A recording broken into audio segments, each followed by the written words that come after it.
అందరికీ నమస్కారం. రాజేంద్ర ప్రసాద్కి విషాదం, కూతురు కనుమూత. ఈ విషయాలను తెలుసుకుంది వీడియో మీరు కంప్లీట్గా చూడండి. అప్పుడే మీకు కంప్లీట్ ఇన్ఫర్మేషన్ ఏంటో అర్థమవుతుంది. అదేవిధంగా చాలామంది వీడియో చూస్తున్నారు కానీ సబ్స్క్రైబ్ చేసుకోవడం మాత్రం మర్చిపోతున్నారు. దయచేసి సబ్స్క్రైబ్ చేసుకోండి. సబ్స్క్రైబ్ చేసుకోవడం వల్ల నేను చేసే ప్రతి ఒక్క అప్డేట్ మీరు ముందుగానే పొందగలుగుతారు. అదేవిధంగా చాలామంది లైక్ చేయడం మర్చిపోతున్నారు. దయచేసి లైక్ చేయండి. లైక్ చేయడం వల్ల ఇన్ఫర్మేషన్ మనం చాలామందికి రీచ్ చేసిన వాళ్ళు అవుతాం. ఇంకా లేట్ చేయకుండా వీడియోకి వెళ్ళిపోదాం. ఫ్రెండ్స్, ప్రముఖ కమెడియన్, విలక్షణ నటుడు రాజేంద్ర ప్రసాద్ ఇంట్లో విషాదం చోటు చేసుకుంది. రాజేంద్ర ప్రసాద్ కూతురు గాయత్రి గుండెపోటుతో చనిపోయారు. నిన్న కార్డియాక్ అరెస్టుకు గురి కావడంతో హైదరాబాద్లోని ఏఐజీ ఆసుపత్రికి తరలించారు. అక్కడ చికిత్స పొందుతూ ఆమె కన్నుమూశారు. రాజేంద్ర ప్రసాద్కు ఒక కుమార్తె, ఒక కుమారుడు ఉన్నారు. బిడ్డ మరణంతో వారి ఇంట్లో తీవ్ర విషాదం నిండింది. గాయత్రి మృతిని తట్టుకోలేక రాజేంద్ర ప్రసాద్ కన్నీరుగా విలపిస్తున్నారు.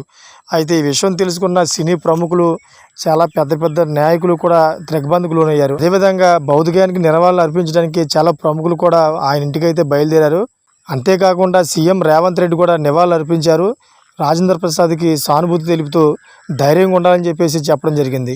అదేవిధంగా చంద్రబాబు నాయుడు కూడా చెప్పడం జరిగింది. ఫ్రెండ్స్, చూశారు కదా, ఇటువంటి లేటెస్ట్ అప్డేట్స్ కోసం ఛానల్ సబ్స్క్రైబ్ చేసుకోండి, గంట బెల్ ఆన్లో పెట్టుకోండి. Thank for watching friends.